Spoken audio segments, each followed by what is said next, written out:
We tried to tell him, man. We tried. Honestly, I think we were too nice. We were too classy about the whole thing, and we try to be modest, and we're going to try to stay modest and keep grounded because the reality is we got 2 more games left, and we got to take care of business. But it's like, a lot of truth is told on this podcast. Like, I not that I haven't been doing that, but it's like it's at a point where Indiana fans can now, I think it's deserved, like earned, in the fact where we were talking about this before we hopped on. Like, not that we weren't confident in our team and that we didn't believe in what they were capable of, and obviously self-imposed. We're not going to set self-imposed limitations on this team ever.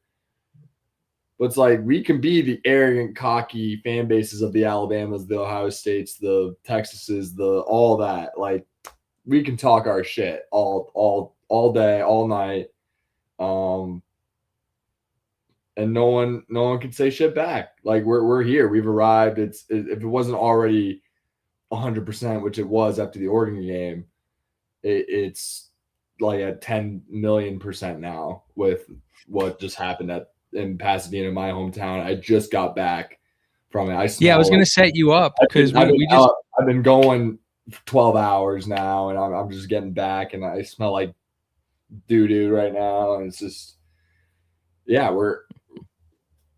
we just put the belt to Alabama, who's like a good team. Like, you know what I mean? Like, Alabama's good. You know, like that's a top 8 team in the country. Like, there's the top 10 at least. Like, you can't argue that. You just put belt to ass like we normally do. Like, I feel like every time, like, the common themes, like, we try to be modest, and like I even mentioned, like, I really don't see with Alabama's inability to run the ball, like, they're not going to score more than 2 touchdowns, and that reigned true. And it's like I still gave him 13. It's like Brian Haynes. It's like he's listening to our podcast, and he's just like, fuck Goom. Like, yeah, you idiots! I can't believe I'm you. Even better. I'm only giving up 3. Like, by the way, Kalen DeBoer should not have kicked that. He should be going for it. Anyways, it's just absolutely. I thought he had a terrible game, but we can get it. It is just this level of discipline and execution that this team brings in and week out. It's just like, it doesn't matter who we play. It doesn't matter, like, the star. Like, he's basically breaking my whole thing of, like, the whole macro thing. Like, that used to be a thing, and now it's like it's not. Like, if you can literally out coach them, it's blowing my mind. As master of the eye test, it's always evolving, right? And we talk about that, and it's like he's changing everything. Like, what is, and like, it's lightning in a bottle, and you're not going to be able to replicate it. And we have him, and he's ours, and we got him. We're going to be good and dominant for 10 plus years, and as long as he's there, and then years after, the ripple effect. I mean, when we're still doing the podcast at that time, I mean, we'll talk about, but we just got to enjoy, like, the Cignetti era right now. We can't be talking about these things, and we just got to enjoy, like, fuck, man, we just won our first bowl game since 1991. And it feels like we're, like, I didn't think it would happen by us knocking off the dynasty that is Alabama, the mystique, a team that's won half of the national championships in the last decade and a half, and we just beat them by 5 touchdowns in Pasadena. Like, they just keep, like, when I'm confident in this team. I thought they're gonna win the Natty. They still keep passing that somehow. Like, I don't understand how. It's like unfathomable. Like, they keep getting better. They're the first team coming off a bye in college playoff history to win a game, and they do it by 5 touchdowns. Like, it's like, don't get me wrong. Like, we take those 2 sacks in the first drive. I'm like, uh-oh. And then we get the stop, and then we go back and kick that field goal starting at the 2-yard line, go all the way down the field, and we'll score a touchdown, and end up settling for a field goal. And I feel a little bit better. I'm like, okay, that's the Indiana I know. That's the Indiana I follow. I mean, people are calling me. My phone died. I was taking so much content. My phone died. People were hitting me up. Like, I just. Yeah, you know what? Here, hold on, because I want to cut you off, because I don't want you to just, like, it'll be Brad explains the game if I don't stop you here. But you know who you didn't answer the phone for, jackass? Who? Me. My phone died. I don't even. I don't even think I have a record of you calling. I mean, shout out John. He called this shit. I don't even think John thought we'd beat Alabama with 5 touchdowns, though. That's hilarious. You know, and now we can literally, like, no matter what game we play, win or lose, we're talking that shit all the time because we're there. We're gonna, if we don't win it this year, for God knows how we don't, we're gonna win one eventually. Like, that's a fact. Like, we're gonna keep winning. We're gonna keep dominating. Like, this shit's not gonna let up. Like, it's just like the 60-minute ball game that this team just continues to play. Like, throw Alberto Mendoza played in the Rose Bowl. Like, wow. All right, yeah. All right, I'm done. No. See, this is the energy I like. And like, you were at the game, and I'm excited to get your perspective about it. But I do kind of want to reset the stage because we just kind of jumped into it, basically laughing at everybody who doesn't think we know what we're talking about when we're looking at this Indiana football team. Like, we haven't watched them play football all year, but like, we are just coming. Like, Indiana just dominated Alabama in the Rose Bowl. It was 38-3. Like, the Indiana fans, because like that's the first SEC team we've played. The Indiana fans took over Pasadena, took over the Rose Bowl. Oh, let me tell you.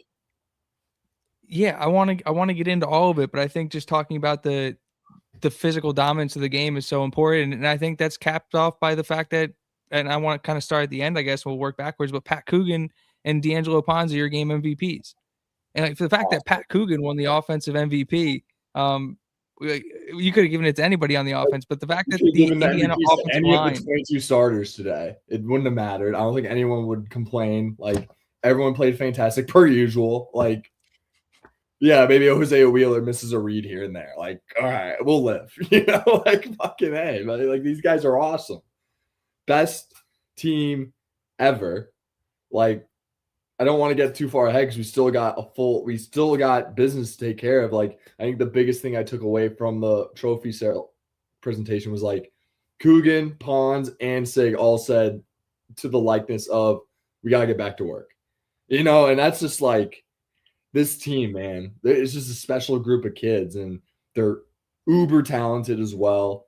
Their execution, their discipline, it just shows, and all comes together in terms of they're on track to becoming the best college football team of all time, is what they're about to embark on. I think that goes not just for the players on the team, but the staff as well, the coaches, obviously, the coordinators, but like the support staff too. Like, you know what the support staff is doing right now, Brad, as me and you sit here and talk about how dominant they just whooped an SEC team in the Rose Bowl is. Like, the support staff is recruiting. As they should be. Never satisfied. Like, we're just keep going, man. Like, we're not stopping. Like, people don't understand what operation is going on here. And like, this is something that Brad and I have been trying, like, multiple. They're gonna win the Natty, and guess what? It's gonna be the same fucking thing all over again. That's what I don't think people understand. Like, you think they're gonna win the Natty and sit on their laurels? Like, no, they're gonna be like, let's win 2 in a row. Let's win 3 in a row. Like, not 1, not 2, not 3. Like, it's like LeBron wasn't wrong. He was just early, and it was about Kurt Signetti the whole time. It was never about the He Big Three. Like, that whole saying is like literally like, it's about Indiana football somehow. Indiana football. Who would have thought? It always is about Indiana football. Can I ask you a question about, because I know the tailgate was a little like it looked messy out there, like the mud and the rain and all that. And obviously the weather cleared up. What was the crowd presence truly like? Because I saw 80-20. I heard 95% Hoosiers. You could hear them on the broadcast, but being in the Rose Bowl, being in a stadium that you have so much familiarity with, what did that feel like? Well, it was wet. That was something new. I did never really tailgated in the rain. That's actually not true. I think I tailgated in a rainy UCLA USC game, but it wasn't as this like messy and this muddy. It was funny because like going into the game, like we had a feeling it was going to be like around 80-20, which it was at least 80% Hoosiers, at least. Like bare, like we left, like all the Bama fans left after the game, and even some Hoosier fans left, and the stadium is still 75% full of Indiana fans for the trophy presentation. Unreal show out. I've never seen, like, unbiased here, like never seen this one-sided of a like takeover in the Rose Bowl. Never seen it. And Angelo would just be my answered alma John's mater. question in the chat. Yeah, no, we should stop scheduling SEC teams on their schedule because they're cupcakes.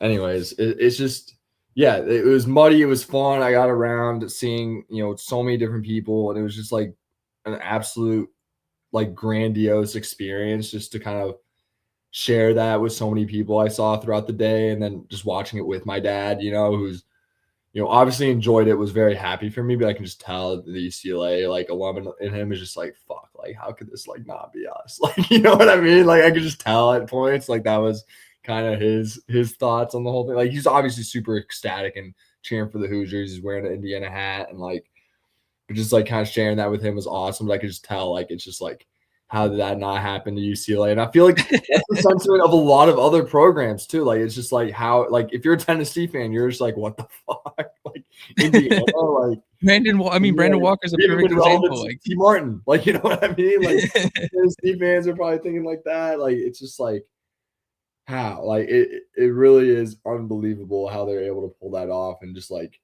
an unbelievable day. I gave the Goom guarantee that it would clear up by kickoff, and it did. So nailed that.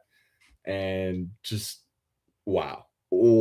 Just if you were at the Rose Bowl, you know exactly what I'm talking about. Just an absolute glorious day. It was actually like an out of body experience being at that Rose Bowl at times. Like we're up 35 whatever, 38 whatever, 24 whatever, and just like they're just playing songs and everyone's just ecstatic. Like there was this family in front of me, like, basically a Hoosier dad and his wife and their three gorgeous kids. I took a photo of them after the game. They were just so happy. Like it's just an unbelievable, experience just to kind of like, obviously in my own like selfish way of like I got to experience that, but just knowing that like there were so many other Hoosiers like out there kind of experiencing this for the first time. It's like I'm a younger Hoosier. Like I'm 24, I'm 27. Like think about like all the 40-year-old, 50-year-old, 60-year-old Hoosiers going out there making the trip and kind of seeing that. Like I'm almost getting like I don't really get too emotional about sports unless we like lose or something like that. So like to feel kind of this type of emotion right now after a win is just like I don't think I've ever experienced this. And I've rooted for teams that have won titles and things like that. Like this is just something a little different, a little more special, and just like I don't think it could have happened to a better university and a better like group of kids. Like just feeling like everything just came together. Like they're great players and they're also like great people, and I think that's a big reason why it works. And yeah, it's unreal. It's like, yeah, no, who knew Johnny could play tackle? Like I'm the big old idiot. It's like, yeah, he's a tackle on the top number one team in the country. Like he's an O lineman on the roster. Like he probably play all 5 positions. Like that's what we need to be thinking. Like it doesn't matter. Like this shit don't. Bob Bostad guy. Daly goes down, doesn't matter. And Duquay's getting 50 snaps, and it's gonna be fine. Like we're all good. Lane Dean was starting the outside, and they were moving Jones around like we thought, and it was a good old time. Like we were just dominating, doing our thing. Like we just don't let up. Like it doesn't. Yeah, I was gonna say stays together. Like there's really no reason to ever think that this could drop off. And even if it does, like we'll figure it out. Like we're at such like a high level. I've never seen a team execute this high of standards, high level, like this consistently. Like because they're kids playing they're just kids playing football, and it's like they execute like better than most NFL teams. And it's like crazy to see that. It's insane. Well, yeah, I think it is a testament to both the development of this staff and their ability to find talented players, because names that we were not saying really at all in a good way were Ajani and Dukeway, Landine. Like those guys were all making plays, all looked really good. Like they were awesome throughout the game. Like, and like obviously we'll get to helmet stickers and we'll point out some things in a little bit. But like I didn't even look at the box. This team just so impressive. It's unreal. What did you say? I didn't even look at the box score. I just can I ask you a question? Can I ask you a question? Because it's so hard to. I'm just gonna keep talking if you don't. No, you're good. It's hard to gauge the vibe of the stadium from the TV broadcast because they're so selective with which audio they choose to play. Like the Hoosiers from SIG at the end was so much louder on like the videos filmed from field level than it was on the broadcast. What was the Wait, mood in like the stadium? the crowd saying Hoosiers back Yeah, was yeah, yeah. loud? Yeah, yeah. But you couldn't really hear it on the broadcast. But what's the mood like in the stadium as Indiana gets the ball back and they go on this 16 play drive and kind of take the will or start to take the will out of the Alabama defense? And like the Indiana fans, especially the ones who've been watching this team, are going, this is what we expected. And if the Alabama defense is on the field for 16 play drives over and over again, this could get ugly pretty quickly. Could you tell the stadium realizing that in real time, or did it take a second? I know I said that, we felt a little nervous after it wasn't like it was like you could hear a pin drop. Like people were still buzzing the entirety of the game. Like there wasn't a point where I don't think collectively we didn't think that Indiana wouldn't win. It wasn't like that. It was more so that, it was just like going to a normal Hoosier game. It's like, oh, this is what we do. We're driving the ball. We're getting 8 yards of play and just driving down the field and doing our thing. And yeah, I don't think the crowd was it was a home game. Like we straight up had at least 80% of the seats were Indiana fans. The other 20% is either Pasadena natives or Alabama fans. Like it wasn't necessary. Like there was a lot of Hoosier fans. Like I would say like for every 10 Hoosier or for every Alabama tailgate there was probably like 10 to 20 Indiana tailgates. Like it was so dominated by Indiana and the Hoosiers, as it should be, because it's our first time and we knew about the Alabama travel fatigue and not trying to make excuses, but like we just dominated and like knowing that it was always like a sleeping giant, largest living alumni base. It was always like I feel like that's something that can continue and like we can even bring that to Atlanta and dominate that stadium as well. Because I know a ton of people that like that family I mentioned, like I was talking to the dad, like he's going to the Peach Bowl. I know a bunch of other people that are already locked into the Peach Bowl. Like people were just dabbing about making Peach Bowl plans in the stands right now. Like I'm not going personally. I'm not going. I'm not. I did my part. I did the Rose Bowl. I did that. What? Are you going? You're muted. Shit. I think I'm going. Let's fucking go. Got all our we're all accounted for. All right. I love that for you. Congrats. You deserve it. You deserve to go. Yeah, I'm pumped. Yeah, that's I'm gonna be a pumped. fun one. We're figuring it out, but I think I am going.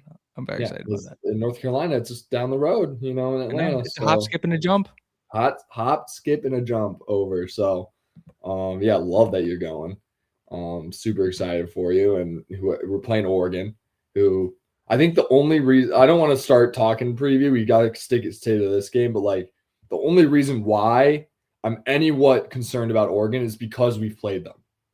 That's the only reason. There's like everything else tells me we're just going to go in there and beat them probably worse than we did earlier in the year.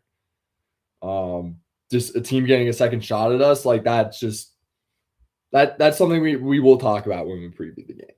That will we have plenty of time to preview the game. And I'm like, this is a really exciting week for like guests and things like that. And we'll reconnect with some Oregon people and all that good stuff. But no, this is I'm definitely nowhere close to being done talking about this football game. Like there were so many, like it's funny to be like to want to sit here and like try and pinpoint individual performances because there were so many like really good individual performances. But like, man, Riley Nowakowski had a hell of a game. Like Devon Boykin had a hell of a game. Both running backs were awesome. Like Becker was great. Like honestly, they not like a ton of production out of Surratt and Cooper, even though they both scored. But it was like they just ran the ball down Alabama's throat. Like it was to win in the fashion they won. I know you said it was like a home game, so I'm just trying to kind of reframe the questions here. But like you're saying people were making Peach Bowl plans like as the game's going on, like and the team is just like death stare through the Alabama. Was it getting chippy at all, or was it just euphoric, or what was it like? It was just euphoric, no chippy, because there weren't any Alabama fans in my section. I didn't see an Alabama fan at all in the stadium, to be quite honest. I didn't see one. They were on the opposite side. Basically, the entire press box side was packed with Hoosiers from kickoff till after the trophy ceremony.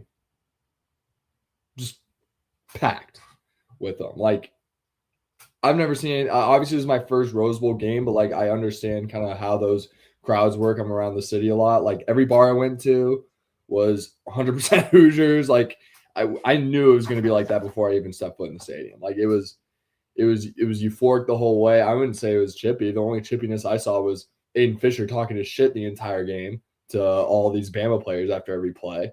That's the only thing I noticed. He was doing a lot of John, a lot of it, ton of it. Like I could see it from row 67 in section 22.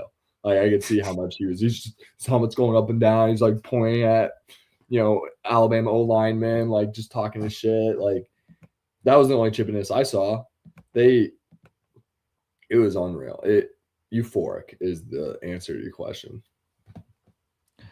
We talked about a lot of different things heading into this one, but I think the number one thing in some way, shape, or form was controlling the tempo of the game. Like, what kind of football game were we going to watch? The starkest difference between these two teams, besides obviously their Alabama's inability to run the ball, was the tempo that they played at. Indiana, like we said, 16 play drives, not really Alabama's forte. That was, we watched a classic Indiana football game, which is still wild to say, matching up with Alabama in the Rose Bowl.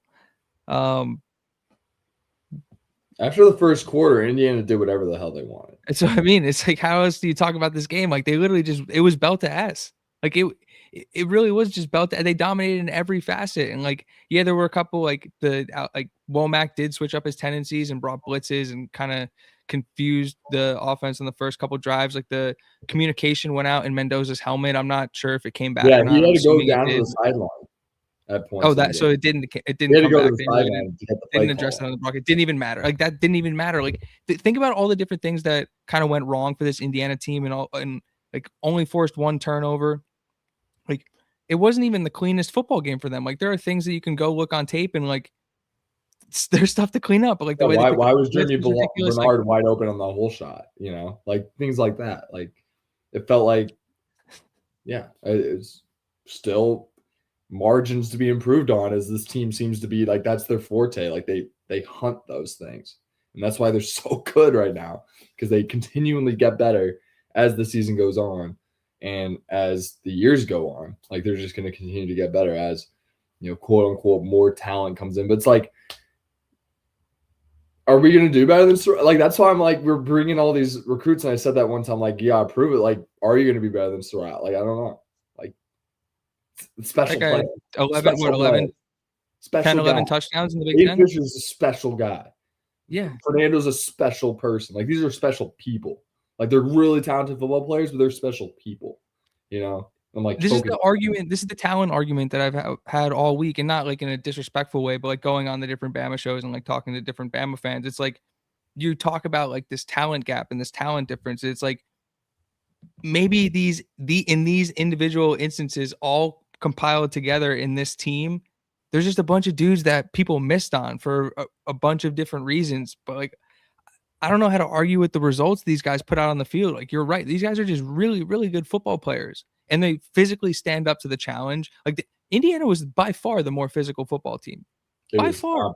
Obvious. We bullied them. They dominated both sides of the line of scrimmage. Like we talked about making Ty Simpson uncomfortable, and I think you never want to see somebody get injured. He was out there doing his thing. Like, he was avoiding sacks. He was getting out there making plays. Like, their point, like, yeah.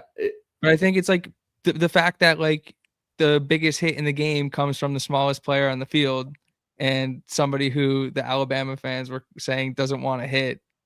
I think is kind of indicative of this whole season. It's like, yeah, you can keep trying to doubt this Indiana team. You can keep trying to make assumptions about what they will or won't do based on what they look like, what other teams look like. It's like, if the people who actually sit down and watch this Indiana football team play, they all say the same thing. This was not a surprise. Many people would say like that fumble changed the trajectory of the game. Really, I think that fumble just changed it from being a 5-touchdown game to from a 4-touchdown game to a 5-touchdown game. Like, that's really the only thing it really changed.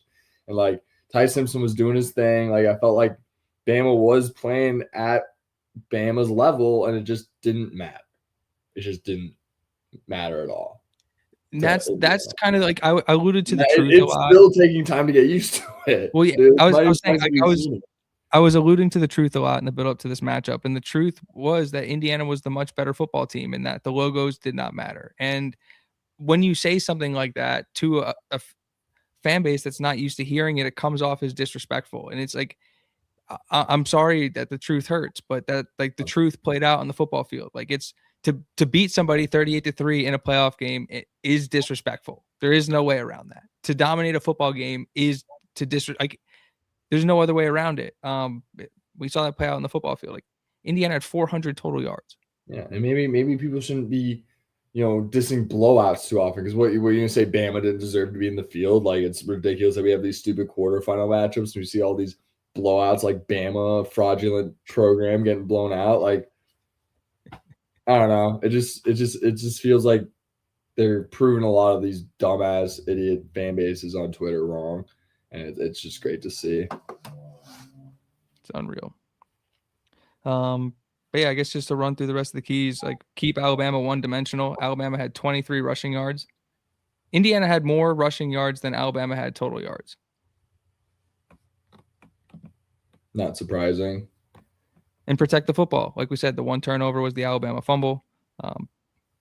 Indiana didn't turn the ball over. Fernando was like unbelievable with the football. And like, again, people want to look at the stats and be like, oh, Fernando didn't throw for 200 yards, whatever. Like, here's what people don't understand if you box score watch about Fernando Mendoza. It's his ability to use his legs. It's his ability to get out of the pocket and make the right throw, decide to run, tuck and run. Like he had so many different back-breaking, like 6, 7, 8 yard runs, or like scramble out of the pocket, like let it rip over the middle, like to Becker, like early in the game, where like he just kills your defense. Where you get the third down, and you think you're getting off the field, and like it's just he extends drives, and it's like those little things where.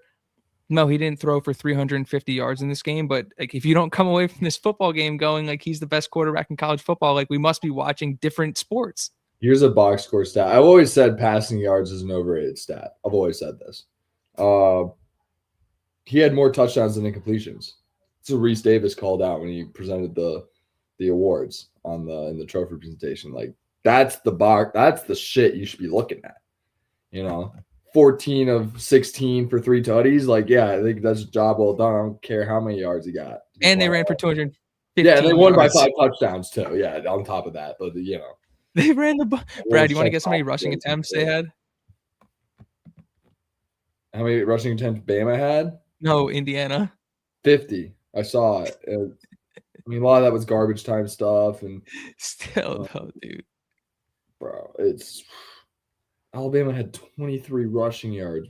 Oh my god! Like it is. Oh, like absolute destruction. Oh, goodness.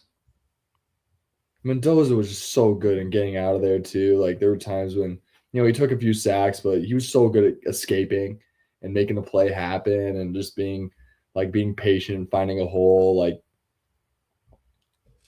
they just keep getting better and better and better. And Fernando seems to be getting better and better and better. And that's what's scary for anyone that kind of comes into our way.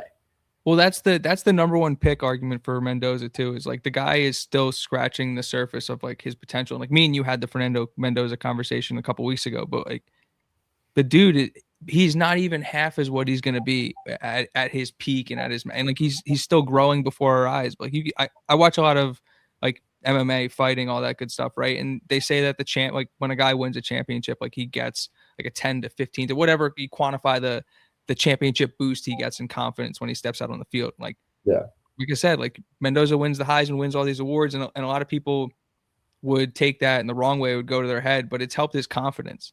And that is an insane thing to say about the guy who won the Heisman Trophy. But it's like, we're watching like you said, we're watching the guy get better week after week after week. Like it is actually insane. And he's the biggest reason why this football team has no ceiling. Yeah, I'm glad he called out the Heisman win, because there is we didn't talk about it at all, because it's not something we're really worried about at all with Fernando. So talking about it would come from, I don't know, just like an anxiety kind of induced way, where it's like there is a Heisman curse where a lot of Heisman winners don't win their bowl game, or don't win. Like Joe Burrow is one who kind of broke that mold, but it really is kind of a long trend over the last 20 years or so. And I would never for a doubt would think a guy like Fernando would be an issue for him, to where he would change. Guy who's come through so much and beaten the odds so many times to all of a sudden get to the mountaintop and all of a sudden change. Like, no, it's not how it goes. Guys like that, special players, special people, and I think that's a big theme of kind of why this win happened. It's just like special people. Like, yeah, they're super talented, and we've been saying that. Like, I think people are finally like gonna see that and admit that. But we've been saying that since we watched that ass kicking in Oregon, where they're just as talented as any team in the country. We knew that going into it. And then in the preseason, when I was calling them loaded, basically the whole offseason. I mean, you can go back to any of our conversations. I was gonna say you can go back to any of our conversations with Mark Rogers. You can go back to my appearance with Mark Rogers back in like March or April, where I'm telling him like the college football media has Indiana on the completely wrong tier, and they're absolutely disrespecting the program building that this staff has done, and like begging people to reframe their expectations about the 2025 Indiana Hoosiers. Like, go look at like the titles of our YouTube videos and like the titles of our lives and the podcast and stuff. Like, number one team in the country, and they looked every part of it. They look surprised. Like number one, they look scary. They look like one of the best teams in this century. And well, I haven't found the tweet again, so I would have to go back and dig for it. But there's some like point differential numbers that are. There's some conversations to be had. Now they got to win some ball games. Like, they got to win 2 football games, and they're on track. Like, way back, they got to win 2 football games, and there's a long way to go before then. But yeah, obviously, we can't get too far ahead of ourselves, right? And like crowning them that, because they got to take care of business, right? No, like, Oregon's a very good football team. But it's like it's at a point where it's like it would be frustrating if they didn't, because I know the narrative would be like, oh, they maybe were fraudulent, and so it's Indiana, they don't play anyone. When the reality is, if they don't win the national title, that will be one of the bigger upsets of like college football the past 5 years, is them not winning it. I think the narrative. I don't think people will see it that way, but that's what I agree. That's literally what my point was going to be. Is I think the narrative like that. Like, the other thing that we haven't mentioned yet is the experience and the age on this football team. Like, all these dudes are adults, and like Byron Baldwin Jr. was in on the first series of the game on defense. Like, got a pressure. Bro Hardy was also in on that pressure. Like, those are 2 of the younger guys. Like, Landino had an awesome game, but like other than that, like that's kind of it for the young guys that played on defense in this game. Like, all these dudes are like juniors, seniors, like experienced football players, have been on the field, have been in these games. Like, it is. Oh, dude, shout out to John. Thank you, John. We will toast for sure. We will absolutely toast for sure. But yeah, it shouldn't be lost on people that the experience is a major factor. And when you look at who's won the most recent national titles, like they're the oldest teams in college football. Like, it's a lot of this team's ability to handle the noise. And like, we've talked about the rat poison, and like we think we've seen some rat poison. Like, get ready for the stuff that's going to be thrown at this football team over the next week and change as they load up into this Oregon game, right? But man, there's going to be a lot of rat poison, because I think people are finally going to like. I just watched a video of Brandon Walker crowning them national title. Like, talk about rat poison. People are crowning them national champions right now. And that's going to happen a lot. But I think the age and the mental fortitude of this football team has been proved, and it'll help them handle all of that, because like it's everything that has come to them should be expected. And so I think they'll be ready to handle it. Mm-hmm. You want to helmet stickers, Brad? Is there too many to? It's too many. Oh yeah, offense. Double helmet stickers. Fernando gets like 5. Helmet sticker. I mean, Hemby and Black both had 80+ yards on the ground each, and touchdowns. Becker, Coop, and Surratt all scored. O-line. Coogan won MVP because of that. because we scored on the ground and through the air. Carter Smith had a holding, so he doesn't get a helmet sticker today. That's actually come on. I'll give it to all 10 of them. Carter Smith lined up at. Well, I hold Carter Smith to a high standard. How about that? Carter Smith lined up at fullback, though. What about Carter Smith, the fullback? I saw that happening, dude. They were doing a lot. They were bringing in a lot of. I love that formation when they had Ajani at left tackle. They were doing a lot of 6'7" linemen, 6'7" linemen, and they were doing a lot of cool stuff on offense, especially on the ground, and kind of just like still no running back in the slot though, which I think I'm going to end up losing that bet. Yeah, dude, you already lost that bet because it's the postseason. So No. These stats still count towards. Get out of here. You owe me whatever. Whatever we bet on, I don't know. Forget. I won. Honestly, I just need the bragging rights. I was right. We don't. Running backs run the ball. Receivers run routes. That's what we do. We keep it simple. I think if BB didn't get hurt, I would have been onto something. No, BB's a power back, dude. That's what I'm saying. He would be in the backfield. That's the one where you're like, that's the one guy I wouldn't throw out there at the slot. No, that's what I'm saying. Well, he was a walk-on receiver, Brad. So how about you show some respect to his ability to run routes? Yeah, you got position change. How about that? Yeah. I'm saying like Hemby would be the one to motion out, and not that you can't. Hemby is the only running back we have that has the ability to go out there and run a route. No, Kalon had a catch for 11 yards today. That doesn't. As a receiver, you're like pissing me off right now. I know. I'm joking. There's a difference between catching a ball as a running back and running routes as a receiver. There's just a difference. It's a check down. Anyways, too many offensive helmet stickers to go out. Defense, Devin Boykin. Fucking A, man. That dude's a fucking beast. He's a baller, dude. He's so good. If Fisher talking a lot of smack. And Dukeway gets a helmet sticker for filling in his first start. Kamara, second sack of the year.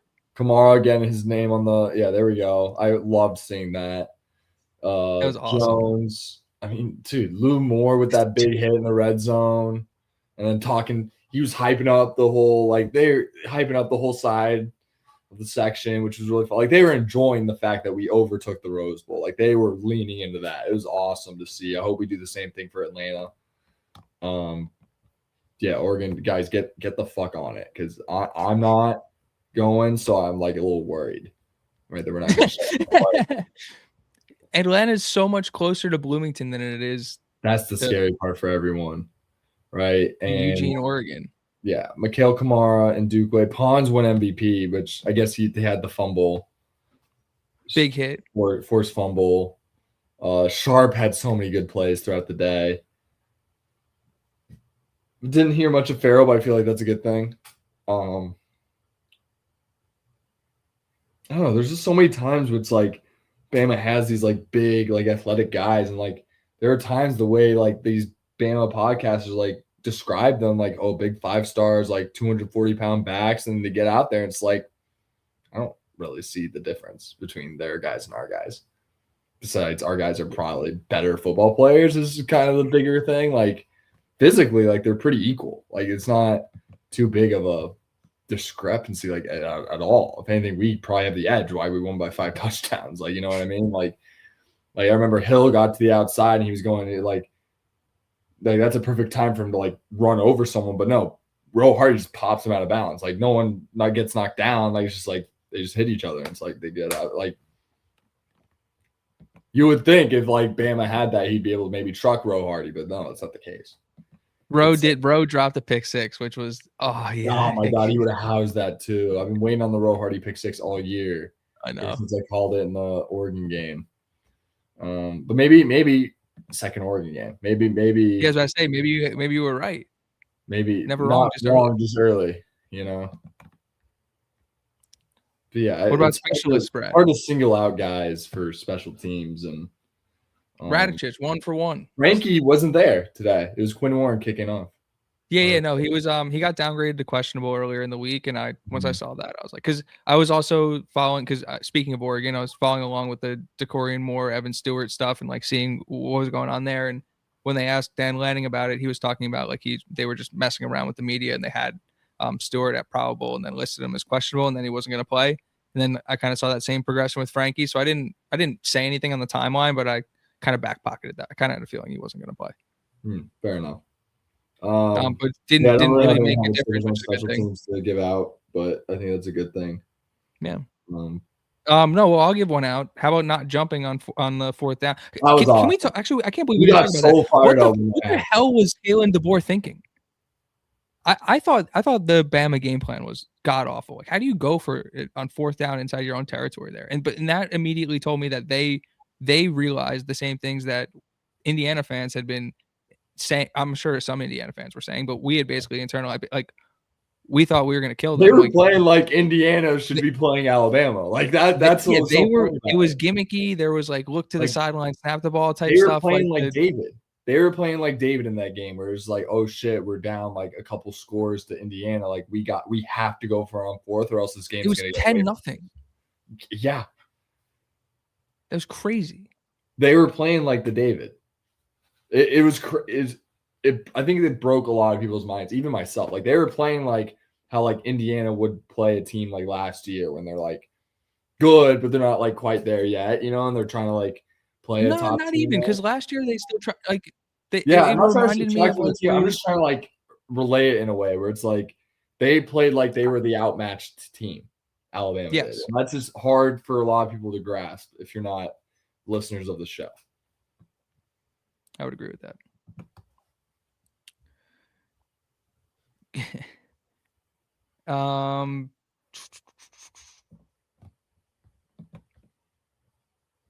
I don't even know what to. I got. What's your leaving the stadium, Brad? What was your takeaway? It was just euphoric, kind of just soaking it in. A lot of Hoosiers. Just kind of enjoying it, and I don't mean to be like I'm at a loss for words, but like I just like how much can you say about this football? Like they literally just took their will. They made Alabama quit. Alabama, the Crimson Tide. You heard of them? Won 7 natties in 14 years with Saban, and they hired the national runner-up head coach, basically the best coach available in the market, and beat him. Yeah, I mean, I don't want to be at a point where it's like I'm not at a loss for words. It's like, you know, we did a game recap and it's just like business as usual. You know what I mean? Like it's just what we do now, and we're now at a point where we can be the cocky, arrogant. Like I was saying, one thing I was saying was like with that who chance, like one thing I did say to my dad was like, oh, my teams are gonna like hate us. Like, you know how we hate like Ohio State and Bama and like all those like obnoxious teams that we hate, but secretly just because they win all the time. Like we're gonna be those people where they hate us, and because we have this, we're just like who's it's the first time Cignetti has. It's the first really time annoying for a lot of fan bases. Can I tell you why that was significant, Brad? Yeah. Can I tell you why that was significant? And I'm sure people who like really pay attention perked up to that. That's the first time I've heard Cignetti not say "Go IU." Yeah, he's embracing it. He's leaning in. It's because he heard it. It's because that's all you heard all game from the stands. That's all you heard all game. I know they didn't pick it up on the mics, but like it was going on nonstop, man. It was unbelievable. They overtook the Rose Bowl. Like, yeah, when we went to UCLA, that was not even close to what went down in Pasadena today. Not even close. Like, doesn't even like sniff it at all. Like, we had legit 70,000 strong, 8 Indiana folks in the stadium. 60 to 70,000 people. Easily. Strong. Like, yeah, let's expand the Rock. I think we can figure that out. Like yeah, let's do it. Like, that was the most Indiana fans in one stadium at any given point in time ever. That was. And it was for our first bowl win since 1991, which I don't even think we mentioned yet. Have we? We did. I think I mentioned it actually on my spiel. But first bowl win since 1991. And it went like that. Like that's it. That's how we did it. It wasn't like some Cheez-It Bowl win over. Like when we started this podcast, like our goal was like, all right, I think in 2 years we can win the Citrus Bowl.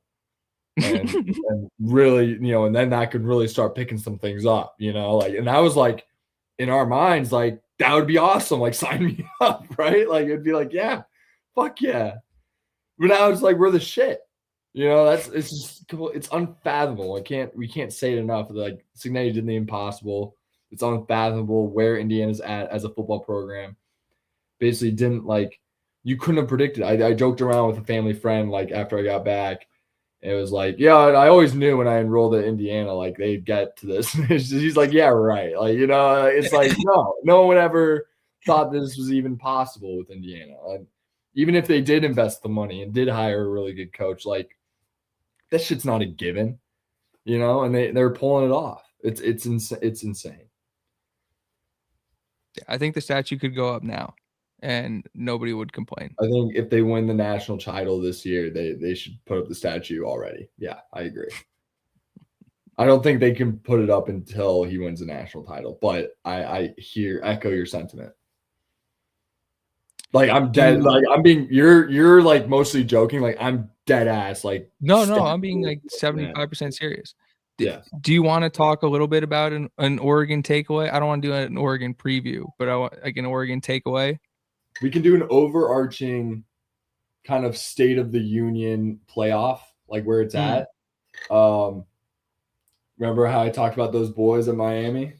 They're going to give Ohio a shot. Mm-hmm. Do I know ball or what? Like, come on now. All right. Like, I mean, neither of us took Miami. I am so good. Like, I took Miami. Neither of us took Miami. I took Miami spread. I did say like I'm hammering Miami minus plus 9.5. But I said Ohio State close because that's what I said. But yeah, Miami knocking out Ohio for us, like grand scheme of things, like that's huge. Like avoiding another rematch with a really good team like Ohio, like that's good. Like I'd rather face Miami than Ohio just because we haven't played Miami,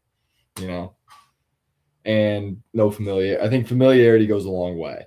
And having to face Oregon again is going to pose its own challenges in the sense that they looked really good. We learned a lot about Texas Tech in the sense that they're not ready yet. They're close, not ready. Very similar.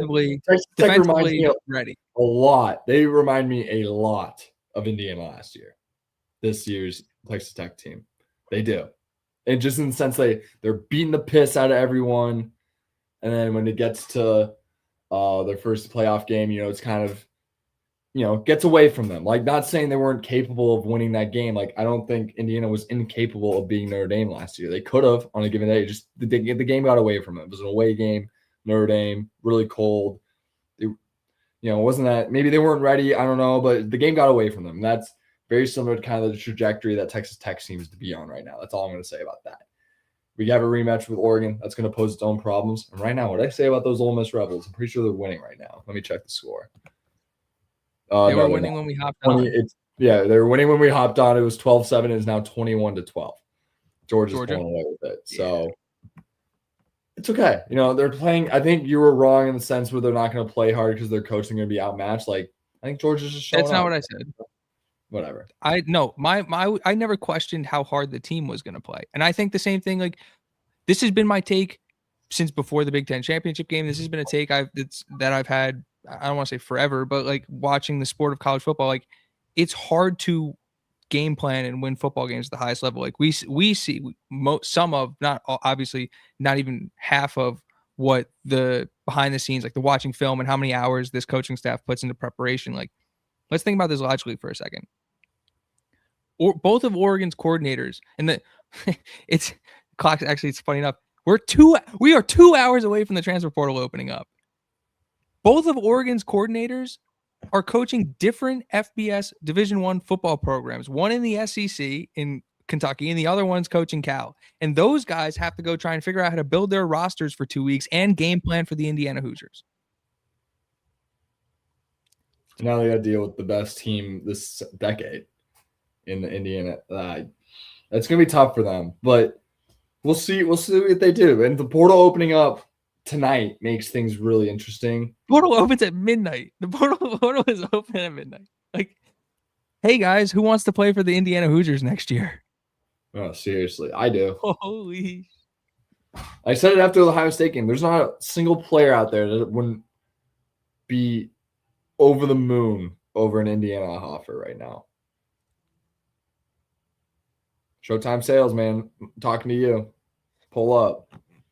Like, that's how I'm talking to people. That's how I'm going to start talking to people. Like, dude, you want it or not? Like, you want to be great? Or do you want a bag now? You want a bag now or a bag later? What do you want? Or you can have a sort of a bag. It's not going to be the biggest bag. You get a bag. You get a smaller bag now, but a big bag later. Or you get a big bag now, maybe not as big of a bag later. and you win less. I don't know. What do you want? You want like I don't. Do I need to spell it out for you? You know, that's how I feel like you need to talk to these. Like we just dethroned Bama as like the big boy around here. I feel like the seat's been open since Saban retired, and that game kind of felt like Indiana kind of taking the mantle a little bit. You're like, hey, that's why there were so many good articles written this week. Like Daniel Flick had a I want to get the name of it. Yeah, the Cruister's on it. Like Indiana will probably be better next year with how good Sig's rep is now and how he can get any transfer he wants. Like we were saying that after the Ohio State game. Like it's wait till they get the 4 or 5 stars. Like just wait till they get those fucking dudes that have the same type of mindset as like an Aiden Fisher and Elijah Surratt. And like no, but I was gonna say like Daniel Flick wrote an awesome article about Brian Haynes. That was one of the better ones this week. But the one that I really liked was Zach Osterman wrote about like basically the fan sentiment. Like Zach Osterman? Huh? Anyway, we'll talk about it in a second. Move on. No, but I was gonna say like he wrote about the fan sentiment and kind of like Alabama be like representing much more than just Alabama for Indiana football fans. And I thought he was like completely right. Like to your point of like there being like basically a spot open since Saban left, and then you have like Curt Cignetti, who's like the forgotten son of the Alabama dynasty, coming up and never getting his chance, and he's the one who has the opportunity to go in and slaughter Alabama and stake claim to most dominant team in the country. Like it's movie stuff, and like even Cignetti acknowledged that the movie was going to be awesome, and like they asked him who would play Curt Cignetti in the movie. He's not going to answer that. I said Mark Wahlberg. But like this is literal movie shit. Like the fact that this is happening in real life in real time to this fan base is it's both shocking and euphoric and crazy, but at the same like here we go back to micro macro stuff, right, Brad? Yeah. And in the macro, I'm just thinking. Honestly, I kind of got lost. Like, continue what you're saying. But I'm just thinking about our February episode where we're casting the Indiana movie. Anyways, keep going. In a macro sense, like this is wild. Like to think about how quickly this team has gotten to where they've gotten in 2 years is insane. But in a micro sense, for somebody like me who's watched this team so closely for the last 2 years, like none of this is surprising in the least way. Like this was built from the ground at a miraculous pace. But like a lot of people when they look at this team, they're like, yeah, there's a bunch of transfers. Like, I don't know. They took 13 guys with the coaching staff that all stayed and joined a team with the best Tom Allen guys that stayed. Like this is an atypical situation. Like these things just don't happen. Lightning in a bottle. And the scariest part is they're just getting started. Like, comment, subscribe. We'll catch you next week. Please like, comment, share, subscribe to Indiana at the Voice of College Football on YouTube. We got actually. I didn't actually mean to wrap up. I feel like we're kind of there. I felt that was no. We are there. We got Georgia and Ole Miss finishing up behind this. I need to watch. I'm master of the eye test. I have to watch football. You know. No, we're good. We're good. I was gonna say we're gonna have some exciting guests in the next couple of weeks. I'm gonna get we're gonna have some conversations, but I'm gonna have some exciting people on. We're building Oregon and all that good stuff, and we as a podcast, Brad, have a very exciting announcement that I'm gonna tease. It's right there. It's on our poster right there. Oh, it's already on the thing? Holy shit. Literally right there. We're presented by FanDuel. What's up? Yeah, presented by FanDuel. We haven't had the meeting yet, so I'm not sure what Ole Miss Live, not financial advice, 1-800-GAMBLER. Presented by FanDuel. Let's fucking go. It's pretty fire. I like it. That's fire. Yeah, that's fire. I didn't realize it was right there. That's so funny. It's right there. They already did it for us. That is incredible. Shout out Jackson Johnson. Yeah, shout out to Jackson Johnson. Legend. Yeah. Absolute legend. Sorry we had to do that to you, buddy, but we didn't do it to him. We didn't do anything to him. I did it. I was there. I helped. I enabled that to happen. No, and we'll talk to yeah. And I said I'm sorry, but I'm not really that sorry, to be quite honest. And please like, comment, share, subscribe to Indiana at the Voice of College Football on YouTube. If you're watching on the Sigs Inside Twitter account, hop on over to YouTube, hit that subscribe button. You can follow us on Twitter at Indiana VOCFB. Follow me at Alec Keyser. Follow Brad at Bradley_Loomis8.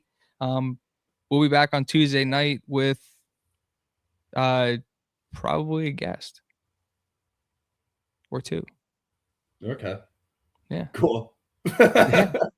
The Indiana Hoosiers are Rose Bowl champions. Rose Bowl champs, yeah, first ever Rose Bowl, first ever bowl win this century. Kind of just surreal. Like, and guess what? First, Never satisfied. We're on to the next one. It's pizza. Just getting started. What's the biggest game in IU history?